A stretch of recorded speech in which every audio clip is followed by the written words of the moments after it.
On the morning of September 11, 2001, 19 men armed with box cutters directed by a man on dialysis in a cave fortress halfway around the world using a satellite phone and a laptop directed the most sophisticated penetration of the most heavily defended airspace in the world, overpowering the passengers and the military combat-trained pilots on 4 commercial aircraft before flying those planes wildly off course for over an hour without being molested by a single fighter interceptor.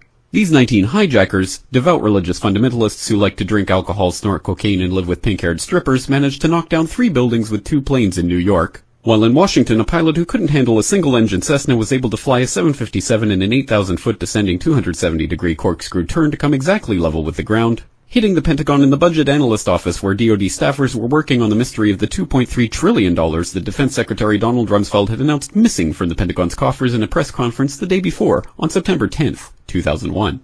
Luckily, the news anchors knew who did it within minutes. Osama bin Laden. The pundits knew within hours. Osama bin Laden. The administration knew within the day. Terrorists who committed these acts and those who harbor them. And the evidence literally fell into the FBI's lap. That a hijacker's passport was found blocks from the World Trade Center crash site, if you can believe that. But for some reason, a bunch of crazy conspiracy theorists demanded an investigation into the greatest attack on American soil in history. That investigation was delayed, underfunded, set up to fail, a conflict of interest, and a cover-up from start to finish.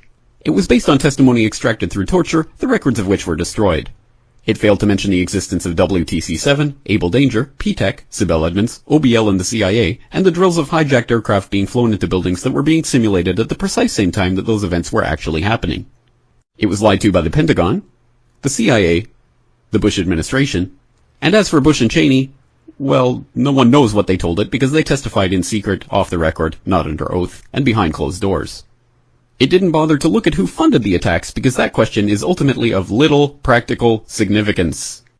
Still, the 9/11 Commission did brilliantly answering all of the questions the public had, except most of the victims' family members' questions, and pinned blame on all the people responsible, although no one so much as lost their job, determining the attacks were failure of imagination. Because Nobody in our government, at least, and I don't think the prior government that could envision flying airplanes into buildings. Except the Pentagon, FEMA, NORAD, and the NRO. The DIA destroyed 2.5 terabytes of data on Able Danger, but that's okay because it probably wasn't important.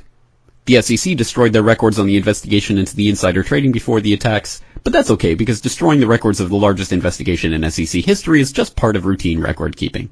NIST has classified the data that they used for their model of WTC-7's collapse, but that's okay because knowing how they made their model of the collapse would jeopardize public safety.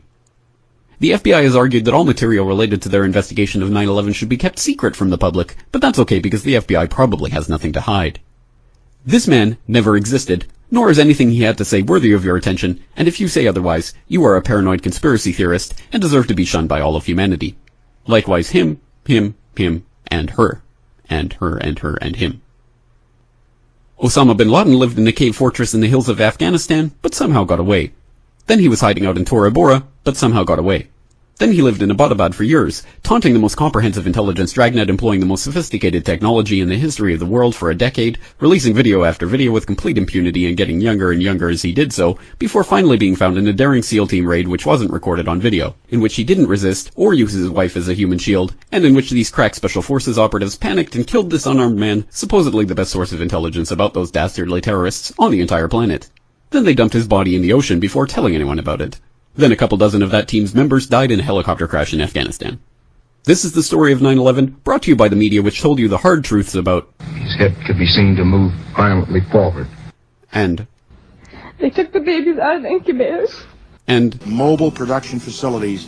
And the rescue of Jessica Lynch. If you have any questions about this story, you are a batshit paranoid tinfoil dog-abusing baby hater and will be reviled by everyone. If you love your country and or freedom, happiness, rainbows, rock and roll, puppy dogs, apple pie, and your grandma, you will never ever express doubts about any part of this story to anyone. Ever. This has been a public service announcement by the Friends of the FBI, CIA, NSA, DIA, SEC, NSM, White House, NIST, and the 9/11 Commission.